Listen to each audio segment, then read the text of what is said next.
Assalamualaikum, Shalom, Namo Buddhaya, Om Swastiastu, Salam Kebajikan.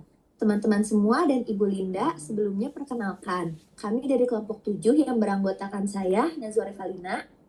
Saya Josephine Anggrisia. Saya Nayara Pashwanida. Stella Tresya Tabita. Saya Tirza Dinia. Dan saya Fanya Aisyah Nindita. Pada kesempatan malam ini, kami akan menyampaikan progres analisis mengenai penggunaan ejaan yang disempurnakan edisi 5 dalam komunikasi digital di kalangan mahasiswa ITB Jatinangor.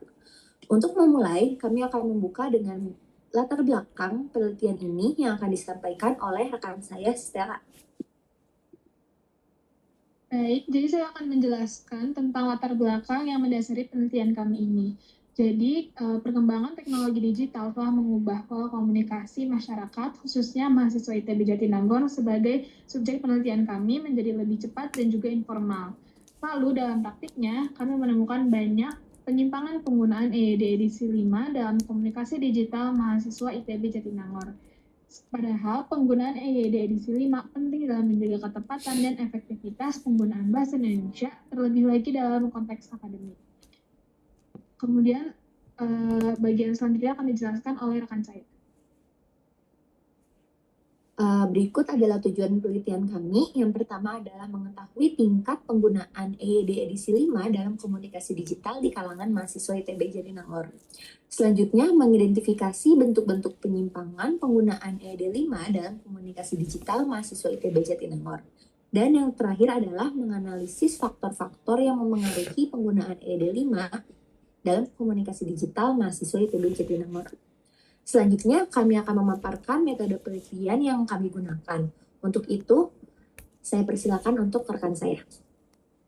Baik, metode penelitian yang kami lakukan adalah metode campuran antara pendekatan kualitatif dan kuantitatif deskriptif. Penelitian ini dilakukan pada mahasiswa ITB Jatinangor untuk menganalisis penggunaan EYD edisi 5 dalam komunikasi digital. Pendekatan kualitatif kami gunakan untuk menggambarkan pola penggunaan bahasa mahasiswa dalam komunikasi sehari-hari. Sedangkan pendekatan kuantitatif kami gunakan untuk mengukur tingkat penggunaan dan kesadaran mahasiswa terhadap penerapan EYD edisi 5 berdasarkan hasil survei. Selanjutnya, kami akan memaparkan tentang teknik pengumpulan data yang akan dipaparkan oleh rekan saya, Ellen. Baik, pada penelitian kali ini kami menggunakan metode kualitatif dan kuantitatif dalam proses pengumpulan data. Untuk metode kualitatif, kami menggunakan observasi pada platform WhatsApp dan Line dengan teknik observasi non-partisipan dan observasi terstruktur. Pengamatan difokuskan pada ruang obrolan seperti grup kelas, grup UKM atau organisasi, serta grup angkatan dan pertemanan. Sedangkan untuk metode kuantitatif, kami menggunakan kuesioner yang disebarkan melalui Google Form dengan target 60-70 mahasiswa ITB Jatinangor. Kuesioner menggunakan skala Likert 1-4, mulai dari sangat tidak setuju hingga sangat setuju. Selain itu, penelitian ini juga didukung oleh studi pustaka dengan menggunakan sumber seperti buku, jurnal ilmiah, artikel penelitian terdahulu, serta pedoman EYD 5. Selanjutnya untuk objek penelitian akan dijelaskan oleh rekan saya, Nazwa. Oke, baik. Dalam penelitian ini, objek yang kami teliti adalah penggunaan ejaan yang disempurnakan edisi 5 dalam komunikasi digital, yang meliputi tanda baca, huruf kapital, penulisan kata, dan penggunaan singkatan, khususnya pada platform WhatsApp dan Line. Selanjutnya, kami akan membahas teori-teori yang menjadi landasan dalam penelitian ini. Untuk itu, saya persilahkan rekan saya, Stella. Selanjutnya saya akan menjelaskan terkait teori pendukung dari penelitian kami. Yang pertama ada teori terkait definisi dan juga urgensi EYD edisi 5. Di sini definisi EYD edisi 5 ini adalah sebagai pedoman resmi bahasa Indonesia yang mengatur kaidah kebahasaan secara baku untuk menciptakan keseragaman penulisan, dan juga urgensinya adalah menjaga ketepatan makna dan profesionalisme, terutama di lingkungan akademik seperti ITB. Kemudian ada juga teori terkait karakteristik komunikasi digital, di mana komunikasi digital ini bersifat daring, cepat, dan juga mudah, namun cenderung mengabaikan kaidah formal. Selanjutnya kami juga menemukan adanya temuan penelitian dinamika bahasa digital. Jadi berdasarkan analisis kuantitatif terhadap 150 unggahan media sosial generasi muda yang dilakukan oleh Putri dan kawan-kawan pada tahun 2025, didapatkan bahwa 78%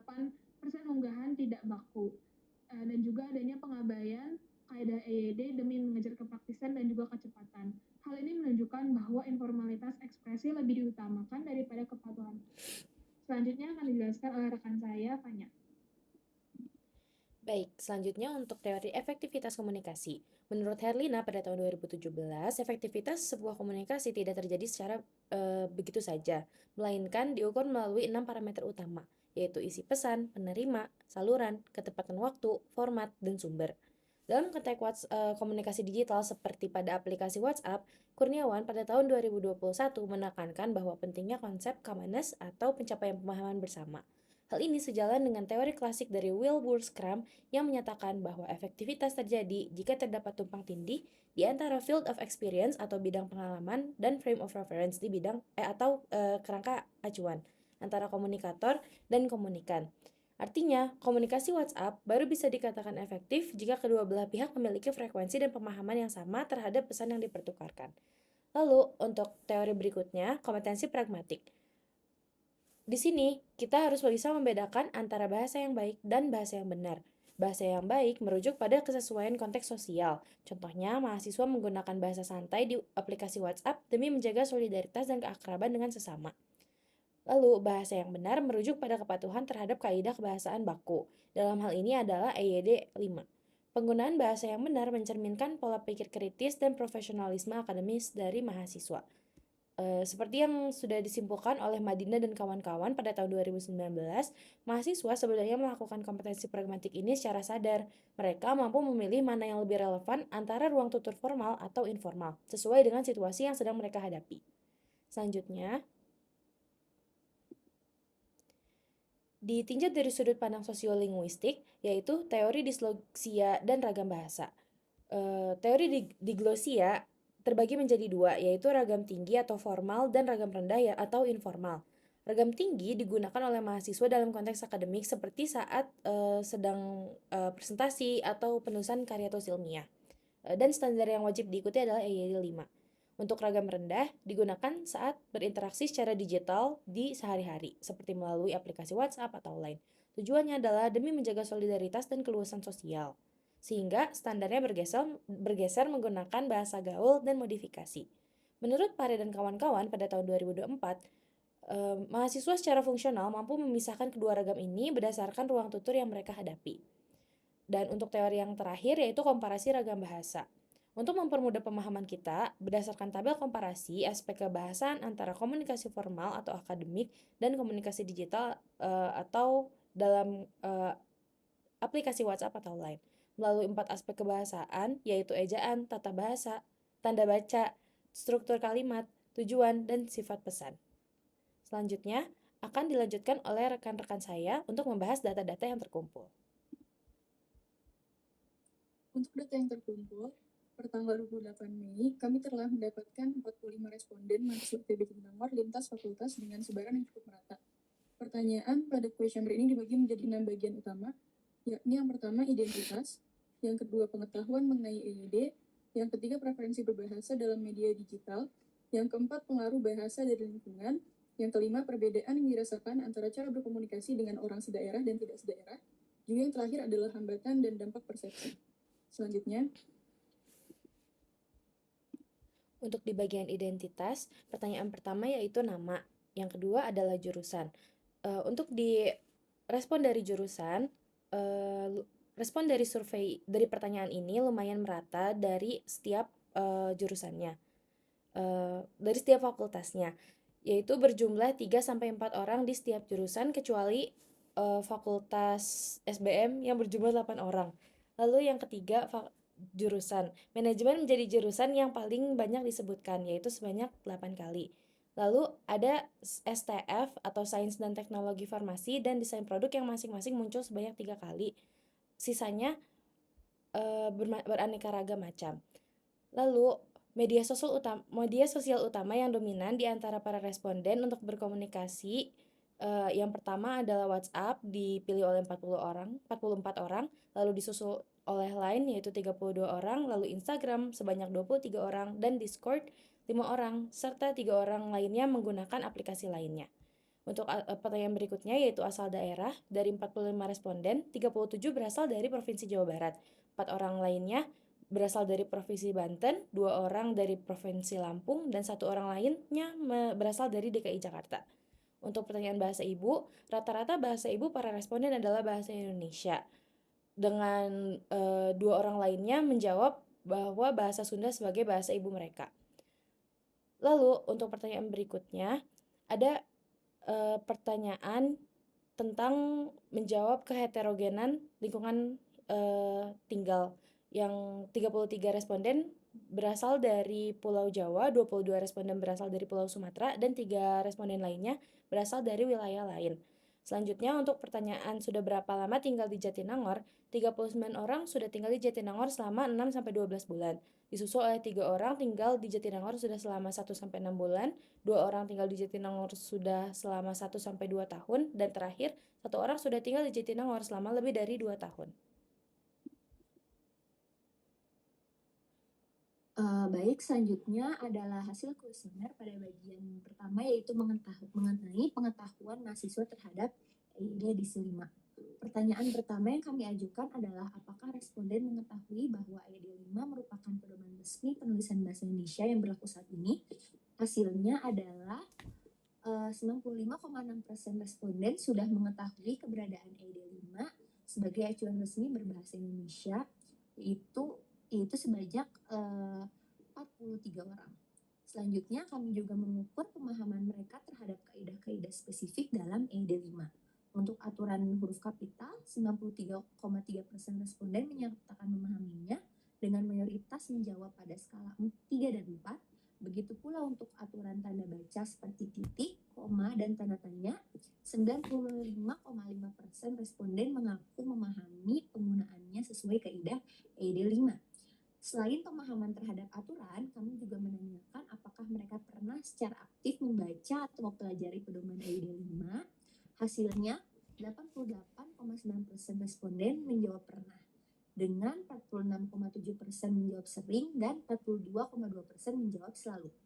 Tidak hanya itu, ketika ditanya mengenai kemampuan membedakan kata baku dan tidak baku berdasarkan EID 5, yaitu mengenai penulisan dikumpulkan dan analisa atau analisis, sebanyak 93,3% responden menyatakan mengetahui perbedaannya dan bisa menjawab pertanyaan tersebut.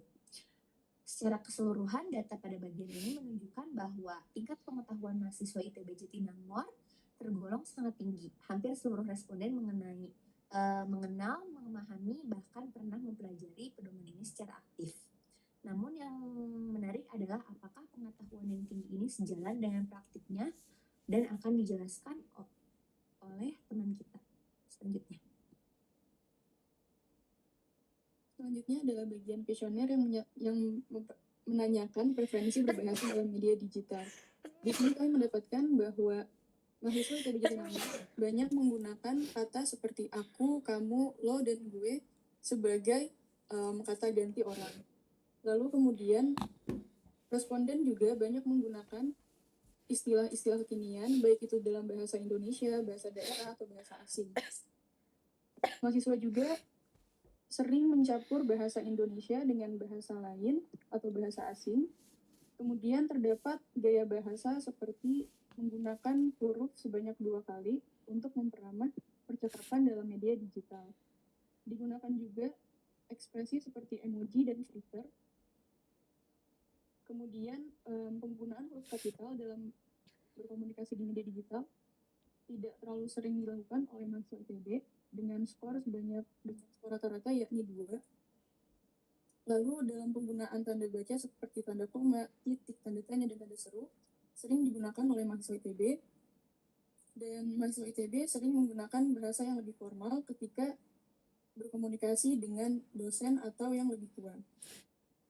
Secara keseluruhan, mahasiswa ITB Jatinangor tidak terlalu sering dalam menggunakan bahasa Indonesia yang sesuai dengan EYD 5 dalam berkomunikasi digital. Selanjutnya, dijelaskan oleh rekan saya. Baik, di section ini kami melakukan penelitian terhadap pengaruh bahasa orang di sekitar para responden dalam penggunaan EYD edisi 5. Pertanyaan pertama adalah, saya cenderung mengikuti gaya bahasa teman sebaya saat berkomunikasi digital. Pertanyaan kedua, saya menyesuaikan penggunaan EYD berdasarkan lawan bicara di media digital. Pertanyaan ketiga, Saya tetap berusaha menggunakan EYD edisi 5 meskipun lingkungan sekitar tidak melakukannya. Pertanyaan keempat, penggunaan bahasa di grup kelas memengaruhi cara saya menulis pesan digital. Pertanyaan kelima, penggunaan singkatan dan bahasa tidak baku oleh teman membuat saya ikut menggunakannya. Pertanyaan keenam, lingkungan pertemanan memiliki pengaruh besar terhadap kebiasaan menulis digital saya. Di section ini, kami meminta responden untuk menjawab dengan skala Likert dengan keterangan 1, sangat tidak setuju, 2, tidak setuju, 3, setuju, dan 4, sangat setuju. Selanjutnya akan dilanjutkan oleh rekan saya. Kepada rekan saya, dipersilakan.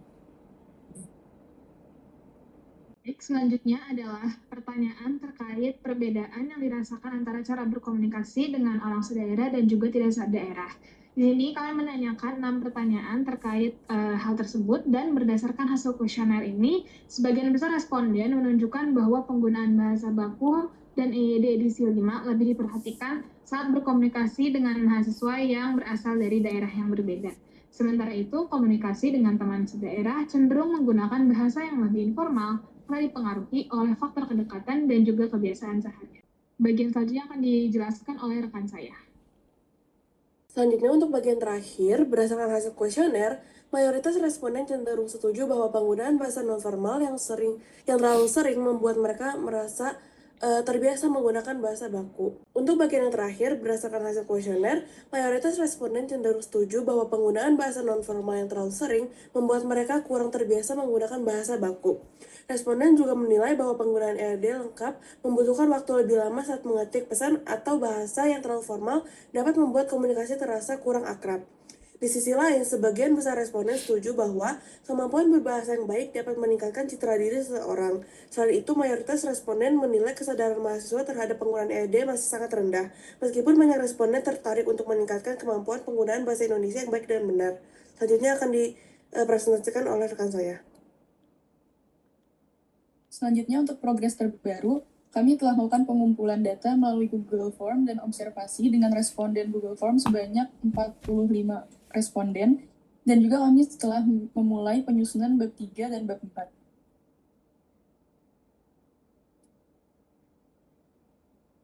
Untuk langkah selanjutnya yang akan kami lakukan adalah kami akan melakukan pengolahan data melalui observasi, kuesioner, dan studi pustaka yang akan kami lakukan pada tanggal 28 sampai dengan 29 Mei 2026. Dan pada tanggal 29 Mei 2026, kami akan melanjutkan penyusunan bab 3 penggunaan ejaan yang disampaikan edisi 5 dalam komunikasi digital di kalangan mahasiswa ITB Jatinangor. Dan selanjutnya kami akan melakukan penyusunan bab 4 tentang simpulan dan saran. Demikian progres analisis yang dapat kami sampaikan mengenai penggunaan EYD edisi 5 dalam komunikasi digital di kalangan mahasiswa ITB Jatinangor. Kami berharap pemaparan ini dapat memberikan gambaran yang jelas mengenai arah penelitian kami ke depan. Atas perhatian dan waktunya, kami dari kelompok 7 mengucapkan terima kasih.